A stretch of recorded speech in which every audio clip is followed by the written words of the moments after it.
Chapter 18 An Experience with the Fire. A few years ago, I experienced the fire in another form. On that occasion, I had been collecting the material for a lecture on the Akasha and the astral light. Such knowledge as is externally available on this subject is largely descended from the ancients and is expressed in archaic and often deliberately veiled form. I found it peculiarly difficult to grasp the meaning within the medium of our present concepts. I drove into the subject with an especially heavy effort of the will, with the result that some of the facts were forced into organization. But very soon I became aware that mystery surrounded what we could at present comprehend intellectually. But one effect of the intense concentration was a kind of breaking through the personal mental shell, and briefly I seemed to possess a veritable universe of knowledge. It seemed that then I knew all the things that were to be known in this world. I simply could not contain this knowledge within my personal mind.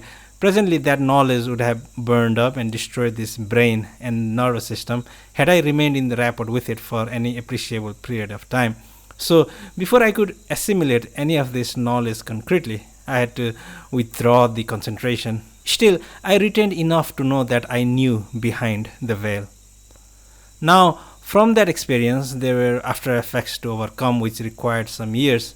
One day, soon after this event, I was walking along a street in Los Angeles and had stopped for a moment at a corner when a streetcar close by started from a standing position.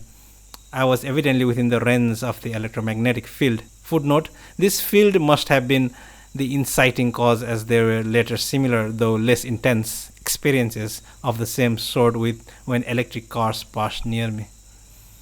Connected with the action of the motor, suddenly something seemed to shift, either in consciousness or in the brain or both.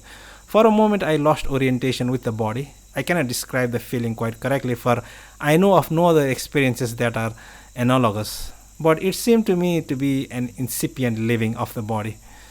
I gripped myself and the physical organism intensely with the will and walked slowly up a side street. But I had a bad time of it. The intense effort of the will to hold myself tended further to induce the very condition I was trying to master. I had both to hold firmly and relax that hold.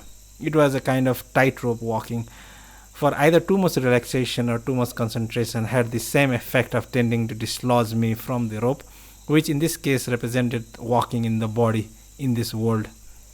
After a time I succeeded in re-establishing the balance sufficiently so that the crisis was past. But it was as though the rope had merely widened to a narrow path which only slowly became a broad plain wherein I was free to move without careful circumspection as firmly. The completion of this correction required years.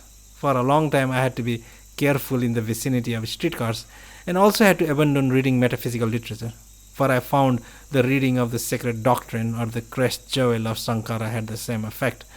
Now from the foregoing an important lesson was learned. It is not safe to direct the will with full intensity into the intellect, for here we are dealing with a sort of dynamite. It can be done with safety only when the proper guarding controls are employed, but this is a problem of technique not easily learned.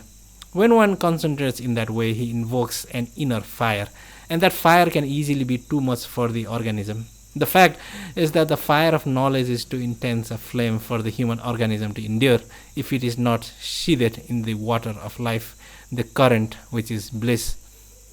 At present I am approaching a level of comparable with that earlier moment, but I am fundamentally at ease.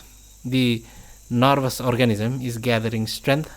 Thought moves more freely than ever before, and while there is present and active a genuinely intense will, it does not manifest as a strong personal effort. I do invoke the will, truly, but I am not this seen man. There is an enormous difference in the action of the will in these two senses. A very high order of will may be exercised while the personal organism remains relaxed, and in that case there is none of the tension which acts like resistance to an electric current.